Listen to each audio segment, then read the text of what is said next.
Operation सिंदूर एक करारा जवाब भारत के ओर से टेररिज्म के ऊपर। ऑपरेशन सिंदूर ये कहता है कि इंडिया हर एक टेररिस्ट अटैक का जवाब टेररिस्ट के खिलाफ लेने वाले हैं, टेररिज्म के खिलाफ लेने वाले हैं। ये जो अटैक हुआ है ये पर्टिकुलर लोकेशन जो टेररिस्ट का हब है, जहां पे सालों से टेररिस्ट ट्रेन हो रहे हैं, जो आते हैं इंडिया में ब्लीडिंग बाय 1000 कट्स के स्ट्रैटेजी को अपनाने। ये जो एरियाज हैं वहां पे ये जो हार्डन्ड टेररिस्ट है, कसाब जैसे लोग वहां पे ही ट्रेन हुए हैं। ऐसे लोकेशंस पे ऑपरेशन सिंदूर के अंडर पे हमने अटैक किया है। हमने कोई भी पाकिस्तानी मिलिट्री या सिविलियन टारगेट्स पे अटैक नहीं किया है।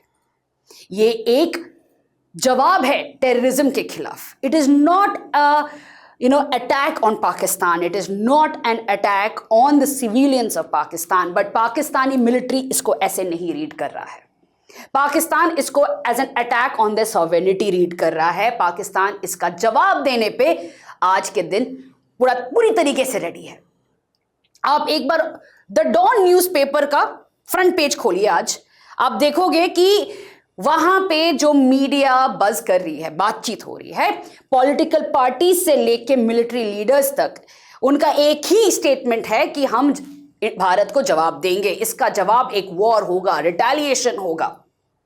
एंड दी पोस्चरिंग, जिसे सिग्नलिंग कहा जाता है जियोपॉलिटिक्स में, यही है कि इस particular attack on terrorism operation Sindoor का जवाब पाकिस्तान मिलिट्री देगा इंडिया की तरफ। अब पाकिस्तानी मिलिट्री जवाब किसको देगा? इंडियन सिविलियंस या मिलिट्री इंस्टीट्यूट्स को। ये वॉर होगा। अभी तक इंडिया ने सिर्फ टेररिज्म को अटैक किया है, हमने ना सिविलियंस ना मिलिट्री को अटैक किया है पाकिस्तान में। बट पाकिस्तान का जवाब will escalate this matter into a war, और ये अब पाकिस्तान के हाथ में है कि वो ये ना करें।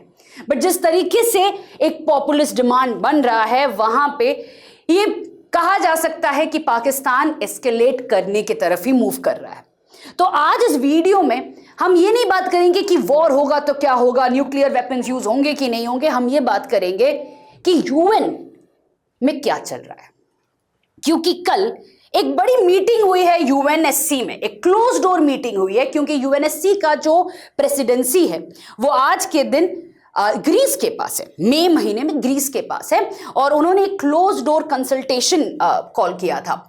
यहां पे याद रखना जरूरी है कि आज के दिन यूएनएससी का नॉन परमानेंट मेंबर पाकिस्तान है। तो ऑलरेडी पाकिस्तान को काफी ईज है कि वो ये यूएनएससी के मीटिंग्स पार्टिसिपेट कर पाए, बट इंडिया को नहीं, पॉसिबिलिटी नहीं है क्योंकि यूएनएससी का मेंबर इंडिया नहीं है। तो क्लोज डोर कंसल्टेंसी के बाद कोई स्टेटमेंट तो नहीं आया, बट 3-4 लीडर्स की स्टेटमेंट्स पर्सनल जो प्रेस कॉन्फ्रेंस होती है वहां पे उन्होंने जो बोला है। पाकिस्तान ने कहा है agenda has been achieved. What is the agenda? We do not know. But from the other leaders जो भी पता चला है कि इस क्लोज डोर कंसल्टेंसी में एक तो बोला गया है कि डायलॉग एंड रिस्ट्रेन किया जाए, जो कि चाइना के तरफ से था। दूसरा जो स्टेटमेंट आया है कि ये बोला गया है कि पाकिस्तान को वार्निंग दी गई है कि इसको एस्केलेट ना किया जाए, क्योंकि इंडिया के ऊपर हुआ है ये एक टेररिस्ट अटैक ही था। And the resistance front has been linked with LeT, ये भी एक एस्टैब्लिश्ड फैक्ट है। तो इसी वजह से पाकिस्तान को बोला गया है कि भाई आप रिस्ट्रेन करना है, आप इसको एस्केलेट नहीं करोगे बात को। बट ये सारी चीजें कल हुई हैं बिफोर ऑपरेशन सिंदूर। बट हाँ, already Pakistan had been saying that India कुछ ना कुछ करने वाला है किसी ना आने वाले कुछ दिनों में। अब यूएनएससी के क्लोज डोर कंसल्टेंसी के बाद all the leaders of course has given single statements। कैसे यूएस की तरफ से डोनाल्ड ट्रंप का स्टेटमेंट आया है कि India is a good friend of US and US will stand with India. Similarly अगर आप देखते हो कि चाइना की तरफ से भी बोला गया है कि डायलॉग एंड रिस्ट्रेन किया जाए, इसको एस्केलेट ना किया जाए। सिमिलरली पुतिन ने कहा है कि भाई डायलॉग किया जाए, but again has shown his support towards India. Saudi Arabia and UAE जो दो पार्टनर्स हैं, जो कि एक्चुअली में पाकिस्तान के भी दोस्त हैं, इंडिया के भी दोस्त हैं, उन्होंने वहां पे ऐसा कोई स्टेटमेंट रिलीज तो नहीं किया है, but they have of course they know what is happening and Saudi Arabia has said clearly that they stand against terrorism. इसीलिए जब ये पर्टिकुलर ऑपरेशन हुआ, उसके कुछ घंटे बाद हमारे एक्सटर्नल अफेयर्स मिनिस्टर ने सारे जो वर्ल्ड के लीडर्स हैं, साथ में ऑफ कोर्स हमारे एनएसए अजित डोवल ने भी, सारे जो वर्ल्ड लीडर्स हैं उनको फोन करके ये बता दिया गया है कि ये ऑपरेशन कैरी आउट किया गया है, ये नॉन एस्केलेटरी एक्ट था, ये टेररिज्म के खिलाफ था। एंड उसके बाद हमारे एक्सटर्नल अफेयर्स मिनिस्टर ने एक स्टेटमेंट दिया है कि भाई जवाब टेररिज्म के अगेंस्ट है and no country should support terrorism, which is very simple messaging कि आज के दिन अगर कोई भी कंट्री सपोर्ट करता है पाकिस्तान को, they are supporting terrorism. It's a very clear cut connection that has been made by our external affairs minister. अब आते हैं यूएन पे। तो यूएनएससी में तो क्लोज डोर कंसल्टेंसी हो चुका है, बट सेकंड जो चीज यूएन इन्वॉल्व है इज दैट 1949 में जब कश्मीर का इशू यूएन में गया था, उसके बेसिस पे एक ऑब्जर्वर ग्रुप UNMOGIP के कुछ सोल्जर्स एक्चुअली में कश्मीर भेजे गए थे, जो कि 1971 के बाद जो सीज फायर लाइन है LOC को ऑब्जर्व करने के लिए आज भी वो प्रेजेंट है। 1971 के बाद भी वो प्रेजेंट है।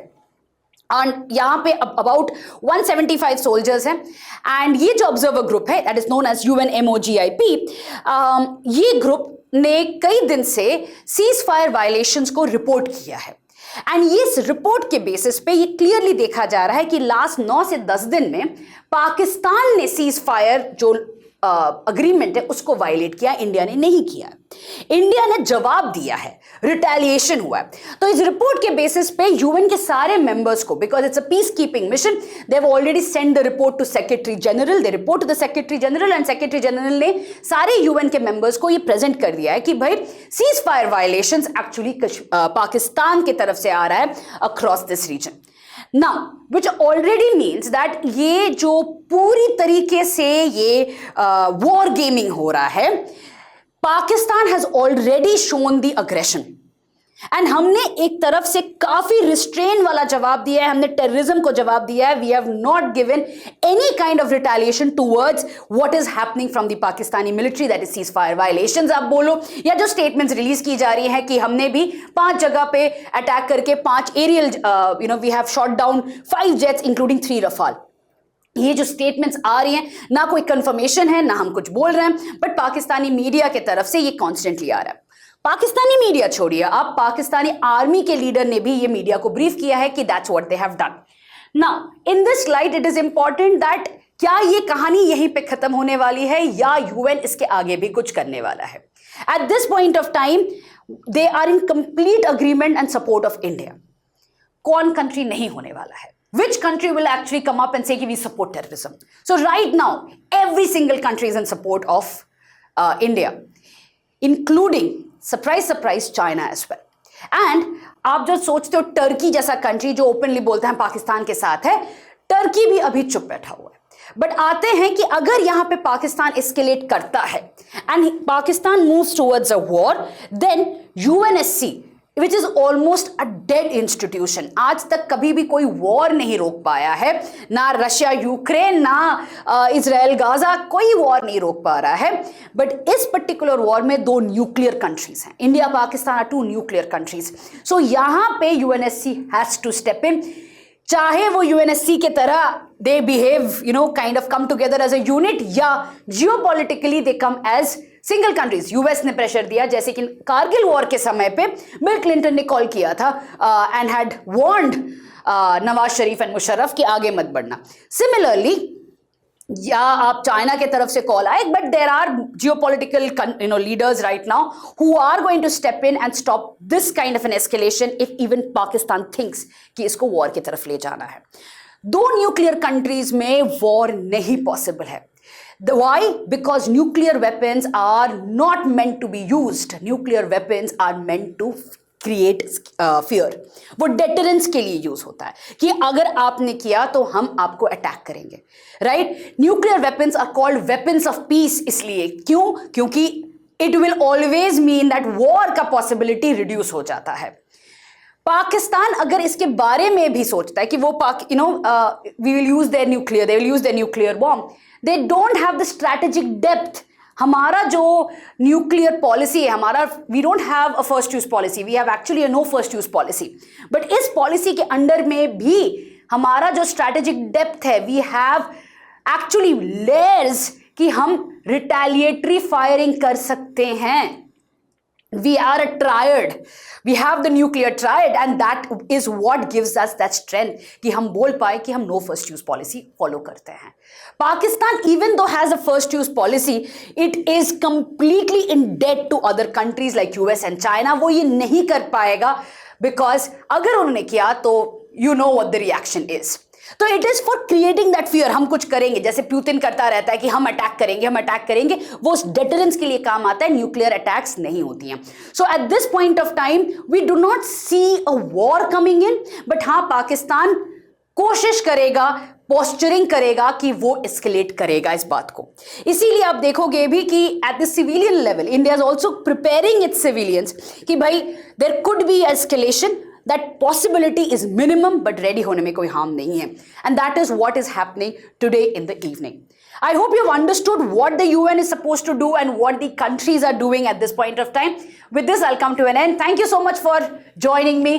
Jai Hind.